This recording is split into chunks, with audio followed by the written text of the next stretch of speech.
Deep dish pizza, the U.S. Supreme Court, and Kurt Cobain are all on this day. Welcome back to On This Day. Today's date is April 5th, 2022. It is the 95th day of the year. We got 270 days left in 2022. It is the 14th Tuesday in the 15th week and the 17th day of spring. We got 77 days left until summer. And you're still in Aries if this is your birthday. Today is National Deep Dish Pizza Day. I love this day. I love deep dish pizza. I go to Chicago, and when I'm flying in, that's all I can think about is getting some of their deep dish pizza. It's so good. From their website, is there a single food more universally beloved that is also so incredibly divisive?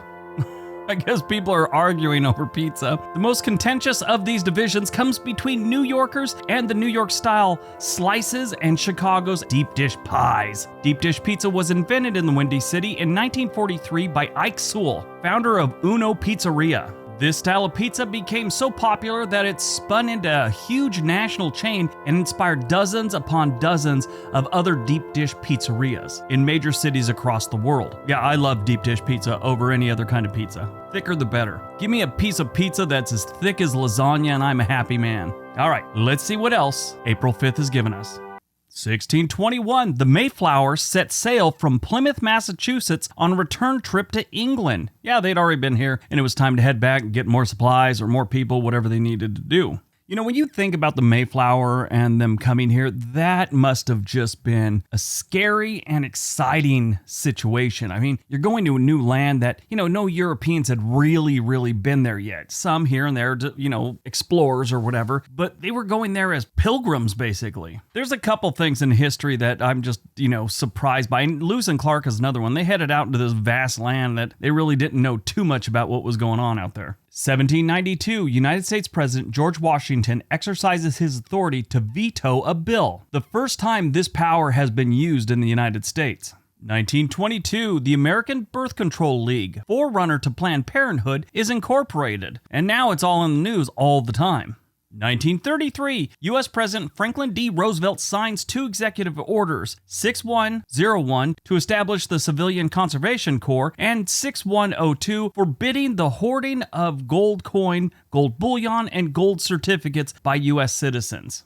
1936, Tupelo, Gainesville tornado outbreak. An F5 tornado kills 233 people in Tupelo, Mississippi. That's got to be rough. F5 has got to be an amazing thing to see. I've mentioned before that I've seen a tornado. It was in the distance. I don't know what size it was. It might have been a small one, but I saw it and, right away I thought, I don't need to see any more of this. I turned the car around, went the other way. Anything that has the power to lift your car into the air and throw you, half a mile down the road, it's not something I want to be involved in. 1958, Ripple Rock, an underwater threat to navigation in the Seymour Narrows in Canada, is destroyed in one of the largest non-nuclear controlled explosions of the time.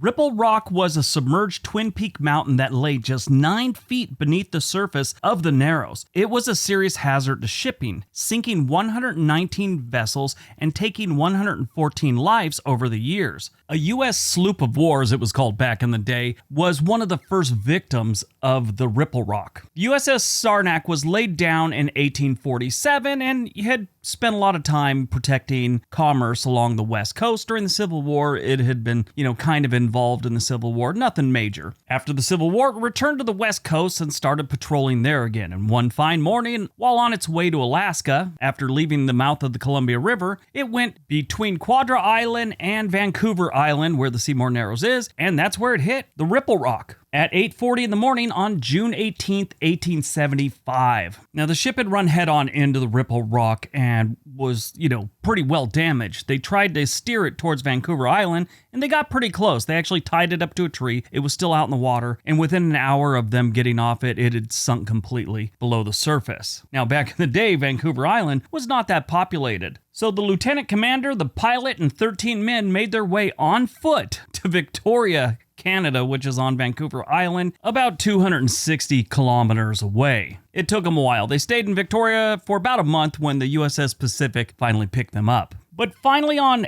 April 5th, 1958, after 27 months of tunneling and engineering work, Ripple Rock was blown up with 1,375 tons of Nitromex 2H explosive, making it the largest commercial non-nuclear blast in North America. Now, there was another explosion called the Halifax explosion in 1917. That was larger, but it wasn't deliberate. 1999, 2 Libyans suspected of bringing down Pan Am Flight 103 in 1988 are handed over for eventual trial in the Netherlands. Interesting fact, I had a friend coming home from Germany. He was in the military. He's coming home for the holidays, and this was one of the flights he almost got on. And it ended up he wouldn't been able to make it because I forget why. But one thing led to another. He didn't get on this flight. I forget if he was going to take that one or he already had the ticket and had to change it. It was something weird like that. Dodged a bullet, so to speak, there. 2010, 29 coal miners are killed in an explosion at the Upper Big Branch mine in West Virginia.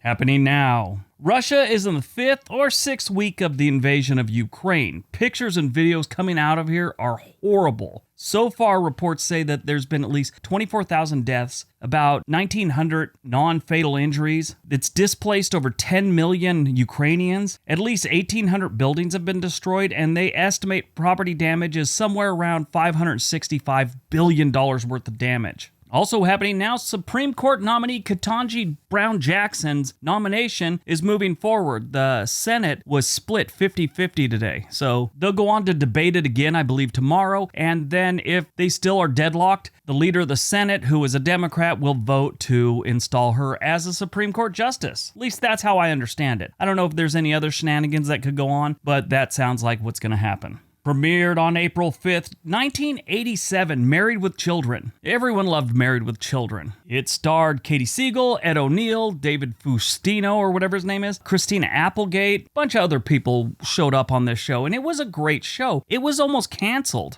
because it just wasn't doing that well. People weren't tuning in, and then a bunch of moms started protesting it, and they made a big stink about it. That gave it the fuel it needed. Everyone started watching Married with Children because a bunch of moms decided to protest it. If you don't like something in television, movies, whatever, the more people ignore it, the sooner it'll go away. As soon as you start giving it any kind of press, it's gonna start gaining popularity. That's just how human beings work. So when you're out there protesting a show and trying to get it taken off the air, really, you're doing it for the attention, because you gotta know by now, you protesting and making your voice heard is just gonna make the show more popular. But yeah, Married with Children ran for 11 seasons. Born on April 5th, 1982, Haley Atwell. If you don't know who she is, she played Agent Carter or Peggy Carter in all the Marvel movies and had her own spin-off TV show that was short-lived. She's a good actress. I like the things she's in.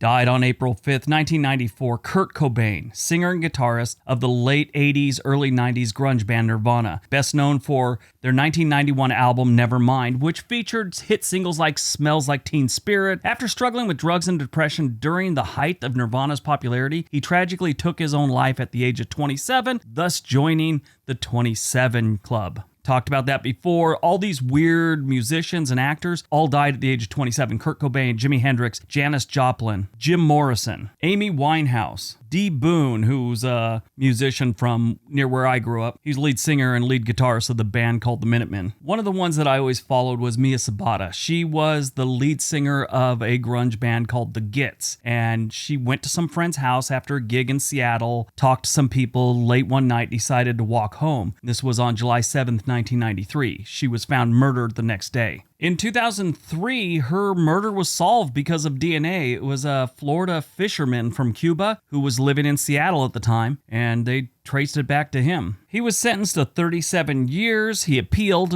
and had it reduced by a year, down to 36 years. He died in a Washington hospital on January 21st, 2021 at the age of 66. Never made it out of jail. And that's the best news of that whole situation. Her and Kurt Cobain knew each other. But back to Kurt Cobain. There's been all kinds of conspiracies about his death and that he was murdered and all this other stuff, but it's pretty clear that he committed suicide on April 5th, 1994 in his Seattle home. All right, that's today's video. Hope you guys enjoyed it. Hope you got some information out of it. Now go out, have a productive day, and be nice to each other.